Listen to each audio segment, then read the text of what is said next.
Good morning and welcome to another episode of the Adventures of the Great Banana. Okay, so on today's episode, I promise you no boring sailing stuff. Today I'll be showing you beautiful grottos, dolphins, and of course the conclusion to our little adventure on the beach, which could have resulted in a very large insurance claim, but fortunately it didn't. So anyways, hope you enjoy.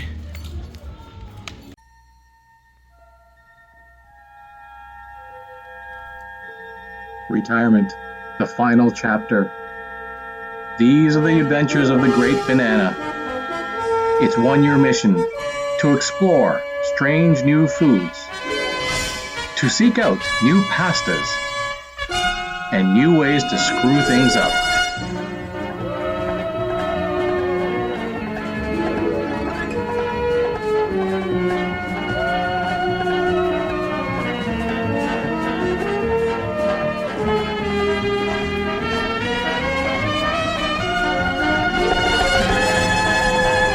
To boldly go where no banana has gone before.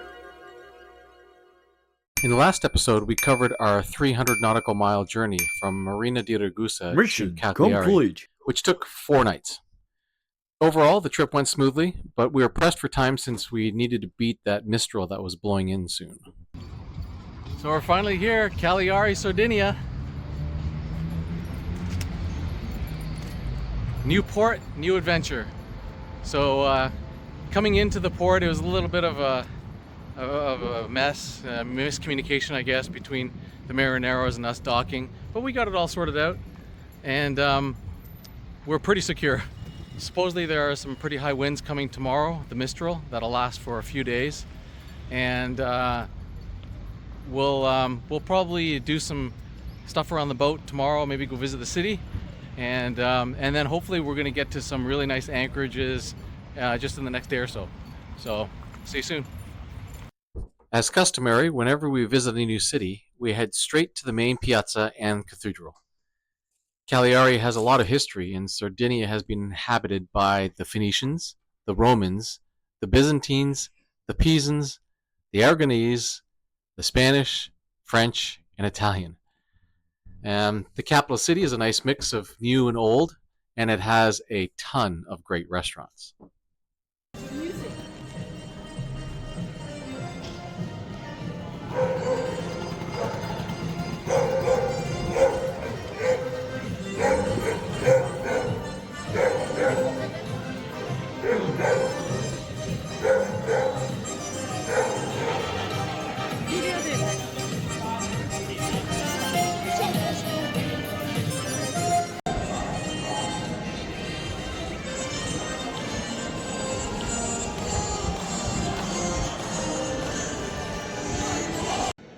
Okay, we are in the Cathedral of St Maria, and this is the main cathedral in Cagliari, Sardinia.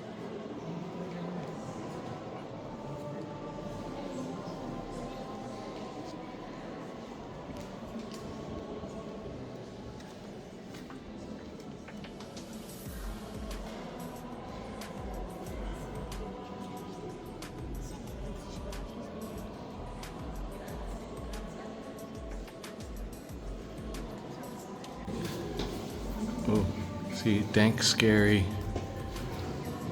dark hallway. Must go in. Oh, nothing here.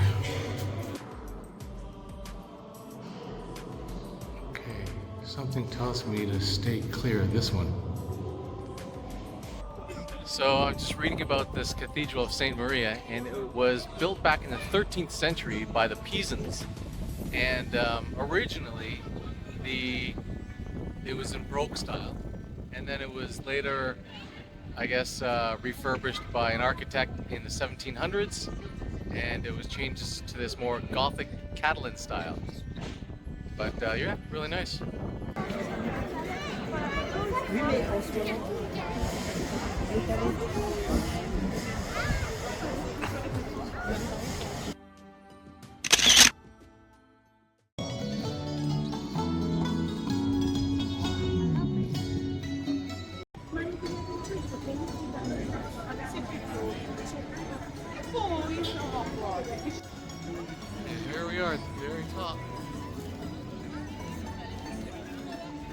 a little cloudy today, but actually it's nice because it's not as hot.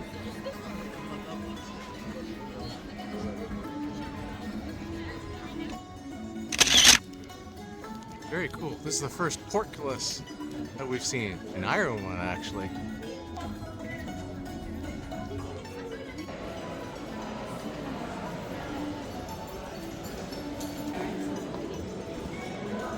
Wow, nice university.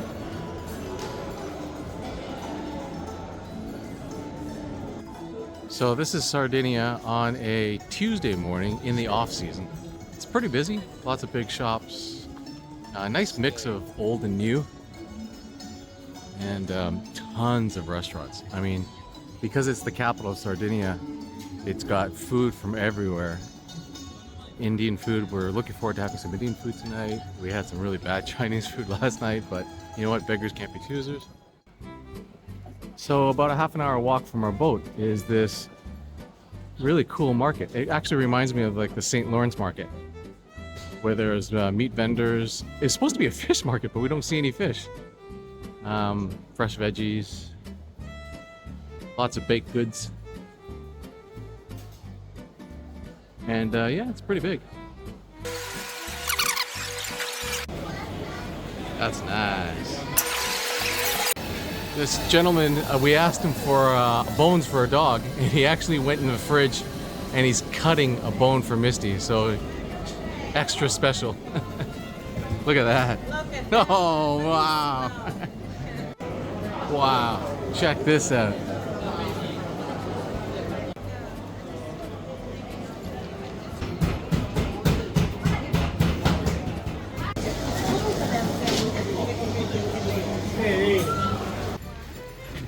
Groceries in hand, quite heavy. Half an hour walk. Yeah, we need the exercise. We have cheeses, sausages, bread, all that to burn off. It's like Polish sukinica. Mango gelato, you know. The next few days, it was pretty windy. We're talking 20, 25 knots. But when we were in the city, the streets were actually pretty well protected and we didn't really feel the wind. But it gave us the opportunity to tour around and actually visit things like the grocery stores and get provisioned up for our next trip to Carlo Forte. We thought you guys might get a kick out of seeing what the grocery stores were like in Sardinia, so here's a few clips.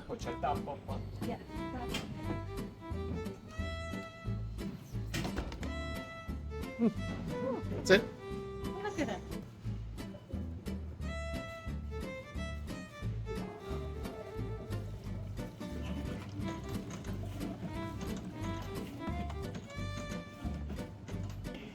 Wow, everything here is so fresh.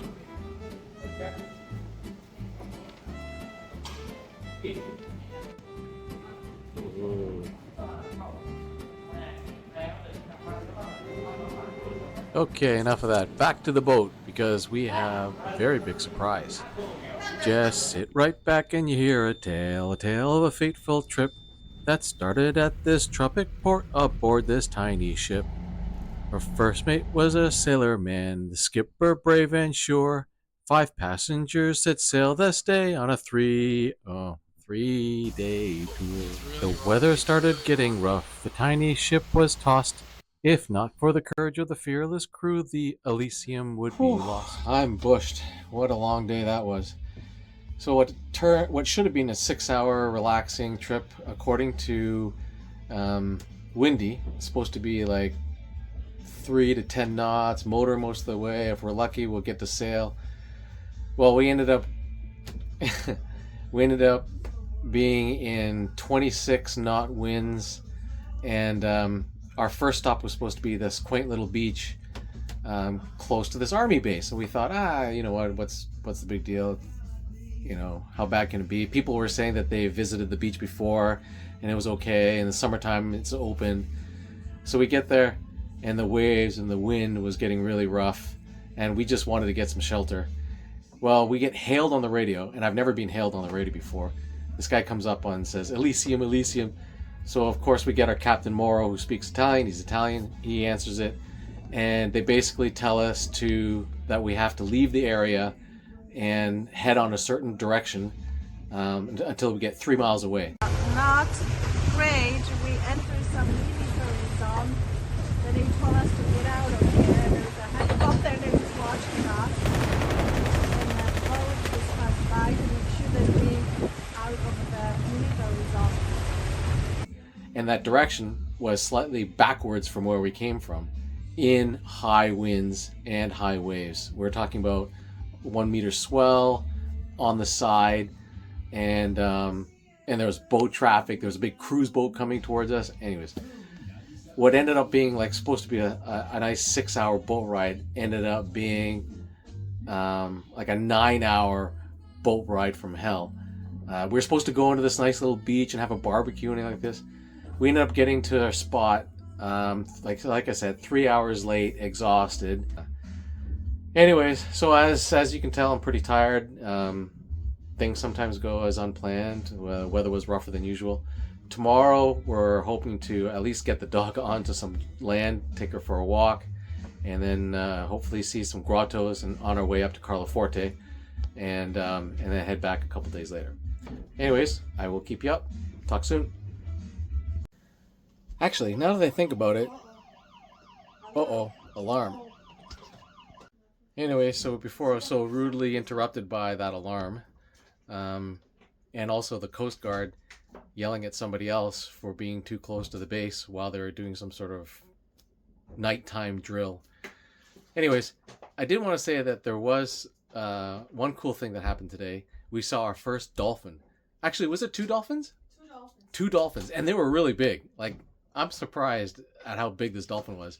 Anyways, at least you got a picture of it. I'll include it up here. I have a little video. And so that was really neat. And it also reminds me of a couple days ago, we were sailing, going into Licata, and we saw something that everyone tells us is extremely, extremely rare. Out of the corner of my eye, I saw something jump out of the water, and it was something big. So I thought, could it be dolphin? Maybe a whale? And I kept looking in that direction, and it did it again. A huge manta ray breached, leapt out of the water, flipped backwards, showing its big black wings and then its white belly, and back in it. So it did this flip like twice, and it must have been maybe 10 meters from the boat. So that was really cool. I have no idea why manta rays breach, but I'll have to look that up. Really, really cool. So amongst all the chaos, there was a couple interesting things that happened. Talk to you tomorrow. Good morning, everyone. Just spent our first night on anchor. Our first one. Oh, they're beautiful. There's a whole pod of dolphins.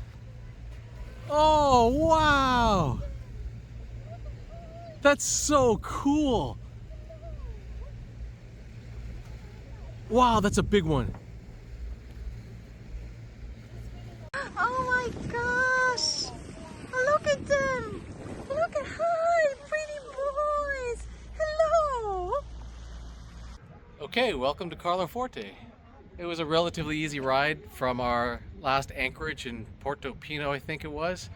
It was only about 3.5 hours, a little bit against the wind, just motoring at about 6 knots.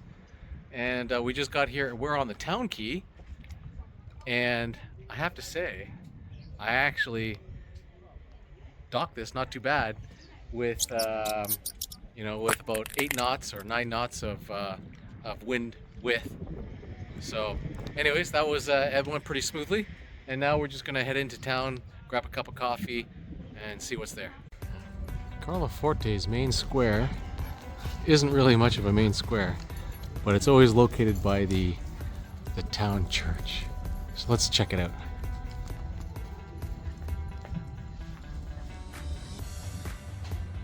Oh wow! Oh, it's a mosaic. Oh, very cool. Wow, they have a really nice tree.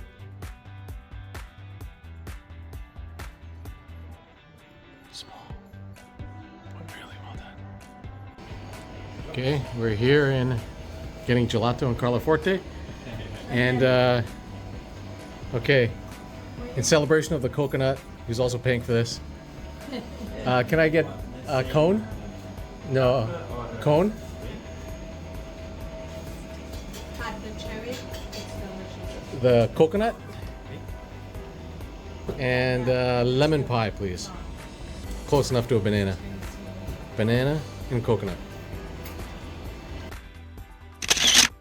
So we came all the way up to Carlo Forte for this grotto, and I mean the cliffs are kind of cool. But there's nowhere you can really enter a grotto from. I mean, the rock formations are pretty cool. That's a shame because we came all the way up here to see them. Oh, that's pretty. It's okay. Anyways, we're not going to bother lowering the anchor, and we're just going to go to the next point. And this is our next grotto on our quest for grottos. We're not going to stop in this one because it's there's no real place to anchor. So we're hoping that the next one, next one will have a place that we can anchor and bring out the dinghy. But that looks cool over there. I mean, we might be able to take something in there. But anyways, it's a nice day. There's not much wind, not much wave. So we'll check out the next one. Eureka! We finally found our grotto, and this is one where we could, well, we actually couldn't anchor, so Mauro stayed on the boat, and we decided to take the dinghy out and do some exploring. Dark, scary tunnel? Must explore.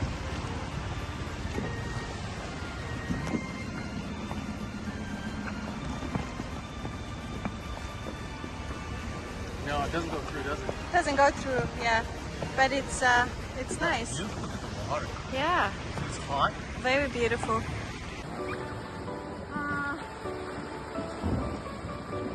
Wow!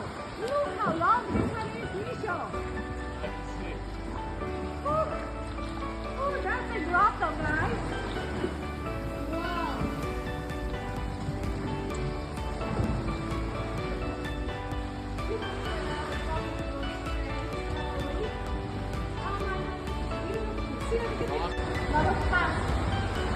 So after all the effort it took to get here and find these beautiful grottos, we decided to stick around and play for a while. Alicia went for a swim, we did some exploring, and we took it easy before going back to the boat, and then it was off to our next anchorage, which is in a beautiful beach in a really well protected bay.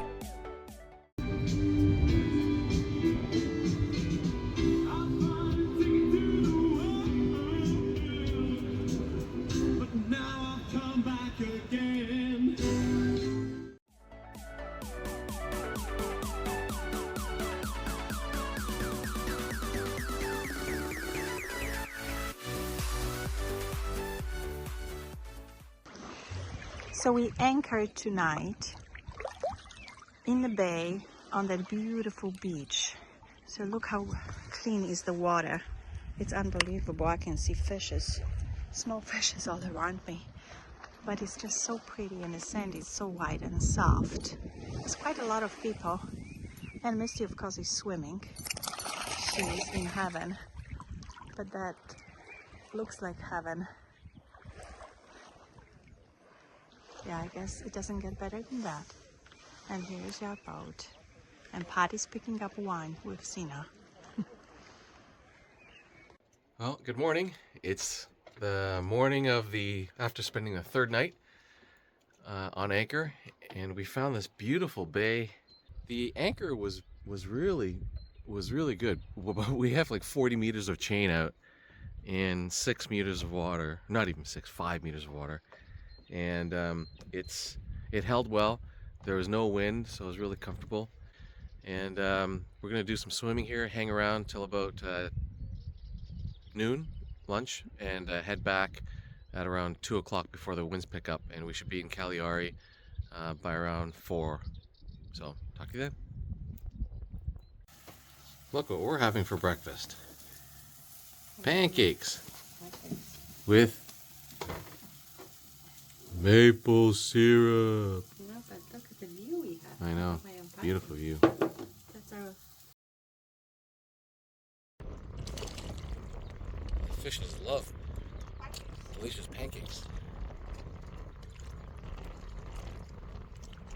And Misty's going, what the heck is she doing? He's waiting for you. Wasting it.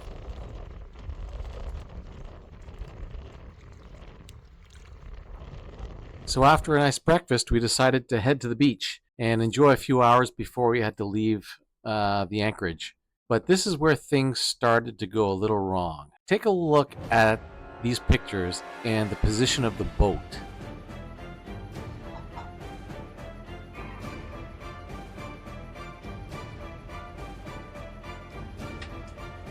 No! So as soon as I noticed the boat drifting away, I immediately hopped into the dinghy and sped for the boat as fast as I could. Sina was with me, but Mauro was on a walk on the beach. Later, when he saw that we had taken off for the boat, he knew he had to come and help, so he decided to strip down to his shorts and he swam to the boat from shore. Wow, okay, we're finally back underway. We had an issue. We basically saved the boat from crashing into the rocks. Sina did a good job. Sina, where are you? Take some credit. Yes, come here. You did a great So job. we all went to the beach, and we had good sight of the boat, so we felt comfortable enough to do that. And we noticed that the boat was starting to get closer and closer to shore. I thought, oh, maybe it was just the angle of the boat and where I was looking, but no, it was definitely getting closer to shore. So all hands on deck. I jumped into the dinghy. Sina jumped in as well, and we raced back. Basically got there, and the boat was maybe 15 meters from a cliff wall, and we were probably in like 2.5 meters of water. So first thing I did, I ran onto the boat, turned on the engines, and got myself into deeper water. And then and Sina had to type the dinghy. He took forever to type the dinghy, but anyways. So he then joined me up front, and I had him open up the anchor locker, and started lifting up the chain so I can get some depth. And anyways, long story short, when we were pulling up the anchor, Mauro was also on the beach, and we took off without him because he went up for a walk. And he sees us taking off on the dinghy, so he starts to run down the beach, and he swam to the boat. But by that time, Sina and I were already on the boat, and we were getting the boat to safer waters. When he came on board, he was now able to steer the boat while I was able to do the anchor chain. And when we brought it up, we noticed that the bridle was no longer hooked, but also we were using a fender as another line on the anchor. And we did that because there was both sand and rock on the floor bed, on the seafloor. So just in case the anchor would get stuck, we could have that other line to help pull the anchor from the opposite direction to get it unstuck. Anyways, what happened was, I guess that overnight, the boat had spun around the bridle and this fender line, which changed the anchor point. And we think that that's the reason why it lifted up the anchor and the boat ended up dragging. So we learned a few things from it. I'm kind of actually happy that we were able to, in an emergency type situation, I was able to come on and remember all the different things that I researched and listened to on YouTube what to do, and everything turned out fine in the end. But what an experience that was so early on into our trip. But I guess it gives me a little confidence that in case things happen, just to stay calm, to keep thinking about solutions, and that we have the ability to deal with trouble when it arises. This time, we'll see. Next time.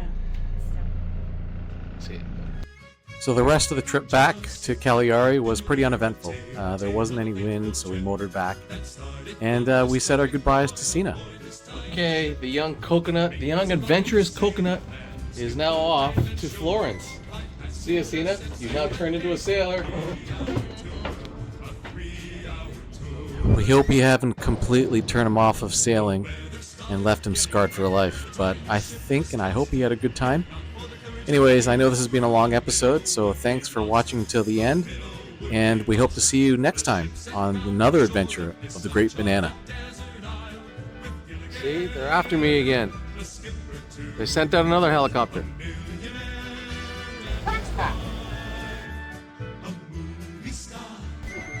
Yes, sir, and Marianne.